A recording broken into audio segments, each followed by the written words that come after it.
Hello students, welcome to my YouTube channel. Please subscribe this channel, like and share this video. आप हमारे channel को अवश्य ही subscribe कर लीजिए और बगल में बने हुए बेल आइकन को भी आप प्रेस कर दीजिए ताकि हम जो भी वीडियो डालें उसका नोटिफिकेशन आपको तुरंत मिल सके और आप जो है आगे बढ़ सकें। तो देखिए, हम inorganic chemistry BSc first year के लिए हम लेके आए हैं इसमें chemical bonding part 3, chemical bonding part 1, chemical bonding part 2 already हो चुका है।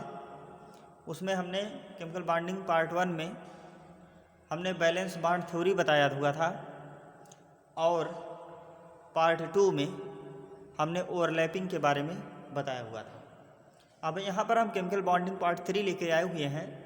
इसमें हम हाइब्रिडाइजेशन लेके आए हुए हैं, जो कि जो बैलेंस बॉन्ड थ्योरी है उसी का हम एप्लीकेशन इसको मान सकते हैं कि बैलेंस बॉन्ड थ्योरी का उपयोग जो है किस में होता है, हाइब्रिडाइजेशन में होता है।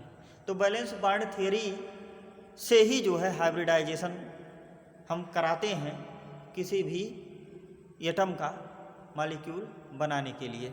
तो यहाँ पर देखिए हाइब्रिडाइजेशन की डिफिनीशन दी हुई है, इसको आप नोट कर लीजिए। यहाँ पर देखिए लिखा हुआ है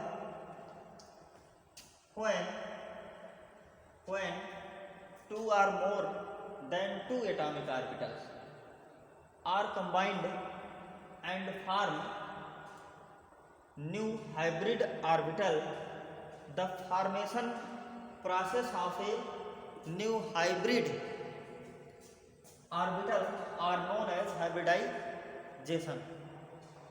तो इसका हिंदी में अर्थ समझ लीजिए कि इसका हिंदी में अर्थ क्या होता है।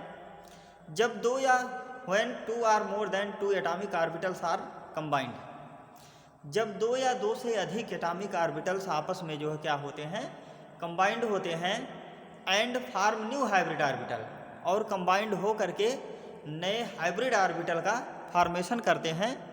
तो the formation process of a new hybrid orbital are known as hybridization. तो जो हाइब्रिड ऑर्बिटल बनने की प्रक्रिया है उसी प्रक्रिया को, उसी प्रोसेस को ही हम जो है हाइब्रिडाइजेशन कहते हैं। एक बार फिर से सुन लीजिए, जब दो या दो से अधिक एटॉमिक ऑर्बिटल्स आपस में कंबाइंड होते हैं या जुड़ते हैं तो कुछ संख्या में नए हाइब्रिड ऑर्बिटल का फॉर्मेशन होता है और इसी जो है नए हाइब्रिड ऑर्बिटल बनने की प्रक्रिया को ही हम जो है हाइब्रिडाइजेशन कहते हैं। अब इसके बाद हम जानेंगे types of hybridization. Types of hybridize देखिए मेनली 6 टाइप के हाइब्रिडाइजेशन यहाँ पर नोन है। देखिए, सबसे फर्स्ट टाइप का हाइब्रिडाइजेशन जो होता है वह होता है sp, दूसरा sp2, तीसरा sp3, जो फोर्थ होता है वह sp3d, इसके बाद 5 आपका sp3d2 और जो 6 होता है वो sp3d3 टाइप का हाइब्रिडाइजेशन होता है। अब हम जो है बात करते हैं sp हाइब्रिडाइजेशन की, कि जो है sp हाइब्रिडाइजेशन क्या होता। देखिए, फर्स्ट नंबर का जो हाइब्रिडाइजेशन है वह sp हाइब्रिडाइजेशन है। इसमें क्या होता है, इसमें आप चाहे तो लिख सकते हैं, इसकी डिफिनीशन क्या होगी sp हाइब्रिडाइजेशन की, आप लिख सकते हैं when one s and one p, when one s and one p atomic orbitals are combined to form one sp hybrid orbitals, या some amount of sp hybrid orbitals are known as sp hybridization। फिर से एक बार सुन लीजिए, when one s and one p orbitals are combined and form sp hybrid orbitals are known as sp hybridization. तो इसमें क्या होता है, हिंदी में आप समझ लीजिए कि जब एक s ऑर्बिटल और एक p ऑर्बिटल्स आपस में जुड़ते हैं तो उनसे जो है sp हाइब्रिड ऑर्बिटल का फॉर्मेशन होता है, और इस फॉर्मेशन प्रोसेस को ही हम जो है हम कहते हैं sp हाइब्रिडाइजेशन। अब हम जो है एग्जाम्पल लेंगे sp हाइब्रिडाइजेशन का। इसमें देखिए BeH2 मॉलिक्यूल, sp हाइब्रिडाइजेशन क्या होता है ये आप एग्जाम्पल के माध्यम से अच्छी तरीके से समझ सकते हैं। तो इसमें देखिए आपका BeH2 मॉलिक्यूल, कौन सा मॉलिक्यूल, BeH2 मॉलिक्यूल है। यहाँ पर देखिए बेरिलियम, बेरिलियम का एटॉमिक नंबर 4 होता है, Be4 होता है। तो सबसे पहले जैसे मान लीजिए आपको तमाम मॉलिक्यूल्स दिए हुए हों और उसमें BeH2 भी दिया हुआ हो, और आपसे ये पूछे कि BeH2 में बेरिलियम हाइड्राइड में जो है कौन सा हाइब्रिडाइजेशन होगा, तो आप उसको कैसे निकालेंगे। तो यहाँ पर देखिए Be का जो स्ट्रक्चर होता है वो लीनियर होता है। ये जो है ये भी 2 टाइप का मॉलिक्यूल है, यहाँ बेरिलियम बीच में होता है, हाइड्रोजन यहाँ होता है, हाइड्रोजन यहाँ होता है, इसके बीच में 180 डिग्री का एंगल बना हुआ होता है। तो ये हमारा जो है लीनियर मॉलिक्यूल है, लीनियर इसका स्ट्रक्चर होता है। सबसे पहले हम सेंट्रल एटम, जो एटम बीच में होता है उसको हम जो है सेंट्रल एटम कहते हैं। सबसे पहले हम हाइब्रिडाइजेशन निकालने के लिए सेंट्रल एटम का जो है हम इलेक्ट्रॉनिक कॉन्फ़िगरेशन लिखते हैं। तो सबसे पहले हम जो है बेरिलियम का इलेक्ट्रॉनिक कॉन्फ़िगरेशन लिखेंगे, बेरिलियम 4 का। तो हम लिखते हैं, देखिए इसका 1s2 2s2, ये इसका जो है इलेक्ट्रॉनिक कॉन्फ़िगरेशन हो गया। अब जो है हम इसका क्या बनाएंगे, इसका हम ऑर्बिटल भी यहीं पर बना लेंगे। तो 2 इसमें है, 2 इलेक्ट्रॉन इसमें है, 1s2 है, 2s2 है। ये हमारा 1s हो गया, ये हमारा 2s हो गया। तो 1s में कितने, 2 इलेक्ट्रॉन, 2s में कितने, 2 इलेक्ट्रॉन। हम एक एडवांस ऑर्बिटल भी बनाएंगे। एडवांस ऑर्बिटल इसलिए बनाएंगे कि अब यहीं पर समझ लीजिए बात को कि अब यहाँ पर देखिए 2 हाइड्रोजन इससे जोड़ना है, लेकिन according to valence bond theory ये जो है बॉन्ड तब तक नहीं बन सकता जब तक कि सेंट्रल एटम के पास जो है अनपेयर्ड इलेक्ट्रॉन ना अवेलेबल हों। तो यहाँ पर देखिए इलेक्ट्रॉन भरा हुआ है, अर्थात ये जो है बॉन्ड नहीं बना सकता। इसके लिए हमको जो है क्या करना पड़ेगा, बेरिलियम को एक्साइटेड स्टेट में लिखना पड़ेगा।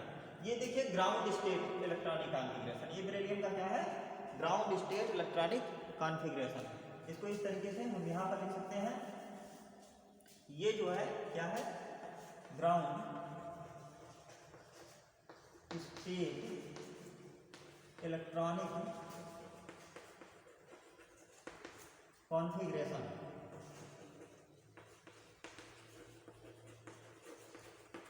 ये जो है ग्राउंड स्टेट इलेक्ट्रॉनिक कॉन्फ़िगरेशन है। इसका हिंदी में अर्थ होता है कि मतलब इसमें बेरिलियम जो है मूल अवस्था में है, जैसे उसका electronic configuration according to Aufbau rule लिखा जाता है। अब देखिए इसमें अनपेयर्ड इलेक्ट्रॉन लाने के लिए और हाइड्रोजन को जोड़ने के लिए, क्योंकि हमको कितना जोड़ना है, 2 हाइड्रोजन को इसमें जो है जोड़ देना है। तो 2 हाइड्रोजन को जोड़ने के लिए हमको जो है 2 अनपेयर्ड इलेक्ट्रॉन की आवश्यकता पड़ेगी। तो हम बेरिलियम एक्साइटेड स्टेट में बेरिलियम का इलेक्ट्रॉनिक कॉन्फ़िगरेशन लिखेंगे। तो देखिए जब हम एक्साइटेड स्टेट में लिखेंगे 1s2 2s2, यहाँ पर देखिए अब यहाँ पर एक एडवांस ऑर्बिटल लिखना पड़ेगा। हमको जो है क्या लिखना पड़ेगा, एक एडवांस ऑर्बिटल लिखना पड़ेगा इस तरीके से।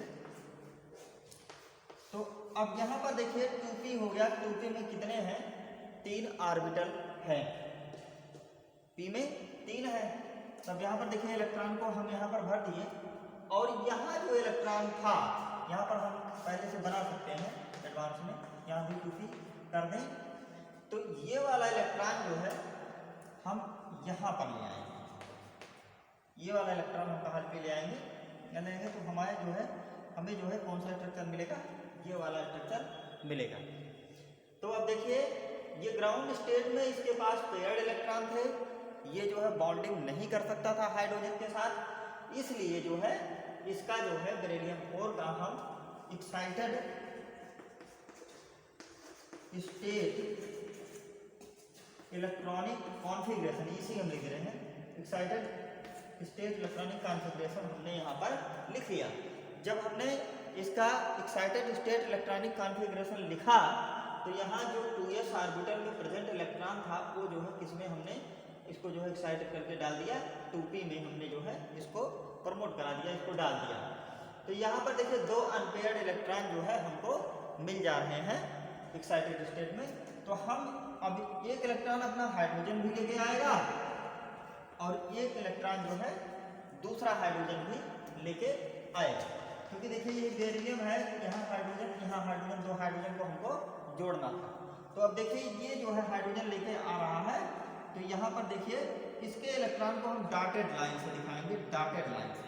तो यहाँ से एक हाइड्रोजन यहाँ से लटका देंगे और ये जो है एक इलेक्ट्रॉन लेके आ रहा है, यही है डॉटेड लाइन वाला इलेक्ट्रॉन हाइड्रोजन वाला, ये यहाँ से। तो अब देखिए यहाँ पर जो है अब कितने s के और कितने p के एटॉमिक ऑर्बिटल पार्टिसिपेट किए, वही जो है हाइब्रिडाइजेशन होगा। तो देखते हैं कितने किए हुए हैं। तो यहाँ पर देखिए आपने बैलेंस बॉन्ड थ्योरी में पढ़ा रहा होगा कि inner shell do not participate in the bond formation. Valence bond theory में आपने जो है पढ़ा था कि जो है inner shell do not participate in the bond formation. तो यहाँ पर देखिए हमने आपको पहले सेल सबसेल ऑर्बिटल के बारे में बता दिया है। तो यहाँ पर देखिए ये हमारा, अब इसको अगर कोई पूछे कि इसमें कितने सेल हैं इसके एक्साइटेड स्टेट में, तो यहाँ पर कितने सेल हैं, ये वाला K हो गया और ये वाला L, K एंड L दो ही जो है क्या है इसमें सेल है। तो इनर वाला हाइब्रिडाइजेशन में बॉन्ड पार्टिसिपेट करता नहीं, बॉन्डिंग पार्टिसिपेट करता नहीं, इसलिए हम जो है इनर वाले को यानी कि 1s2 वाले को छोड़ देंगे। अब हम केवल 2s2 और 2p वाले को जो है हम जोड़ेंगे और इसी से जो है हम हाइब्रिडाइजेशन निकालेंगे। तो यहाँ पर देखिए ये s ऑर्बिटल है और ये p ऑर्बिटल है, तो कितना 1s और 1p, p में 3 है, तीनों में से जो है केवल एक ही जो है इसमें पार्टिसिपेट कर रहा है। तो एक s 1s and 1p orbital, इसी को हम कहेंगे sp हाइब्रिडाइजेशन, sp हाइब्रिडाइजेशन, इसी को हम जो है sp हाइब्रिडाइजेशन हम कहेंगे। ठीक इसी तरीके से जो है और भी हाइब्रिडाइजेशन होते हैं। इसको एक बार फिर समझ लीजिए। देखिए बेरिलियम है, BeH2 हमको बनाना है। BeH2 बनाने के लिए हमने जो है क्या किया, सेंट्रल एटम बेरिलियम का जो है हमने इलेक्ट्रॉनिक कॉन्फ़िगरेशन लिखा। हमने इलेक्ट्रॉनिक कॉन्फ़िगरेशन क्या लिखा हुआ था, 1s2 2s2 लिखा हुआ था। हमने क्या लिखा हुआ था, 1s2 2s2 लिखा हुआ था। लेकिन यहाँ पर क्या हो रहा था कि हमको अनपेयर्ड इलेक्ट्रॉन नहीं मिल पा रहे थे, इसलिए 2 अनपेयर्ड इलेक्ट्रॉन लाने के लिए हमने जो है इसका एक्साइटेड स्टेट इलेक्ट्रॉनिक कॉन्फ़िगरेशन लिखा। और एक्साइटेड स्टेट इलेक्ट्रॉनिक कॉन्फ़िगरेशन लिखने से ये जो इलेक्ट्रॉन था ये जो है इसमें प्रमोट कर गया। क्यों प्रमोट किया हम, इसमें से इसमें क्यों ट्रांसफर किए, क्योंकि हमको 2 अनपेयर्ड इलेक्ट्रॉन की ज़रूरत है। और जब ऐसा करने से, इसको यहाँ से यहाँ ट्रांसफर करने से, एक इलेक्ट्रॉन यहाँ करने से, ले जाने से हमको जो है 2 अनपेयर्ड इलेक्ट्रॉन मिल गए। तो इसमें हाइड्रोजन जो कि जिसके पास एक इलेक्ट्रॉन होता है, एक इलेक्ट्रॉन होता है, 2 हाइड्रोजन है, दोनों के पास एक इलेक्ट्रॉन होगा, तो अपना इलेक्ट्रॉन ले जा करके इससे जो है बॉन्डिंग कर लेंगे। इसे ही हम क्या कहेंगे, sp हाइब्रिडाइजेशन कहते हैं। जैसा कि हमने पहले बताया कि ये कैसा है, Ab2 टाइप का मॉलिक्यूल। ये कैसा है, Ab2 टाइप का मॉलिक्यूल। इसको देखिए कैसे, Ab2 टाइप टाइप मॉलिक्यूल है, इसमें ये बीच में होता है और बी, यानी कहने का मतलब एक टाइप का एटम बीच में और उसके बगल में दो एक ही टाइप के एटम जो है लगे हुए हैं, या डिफरेंट टाइप के एटम भी वहाँ पर हो सकते हैं।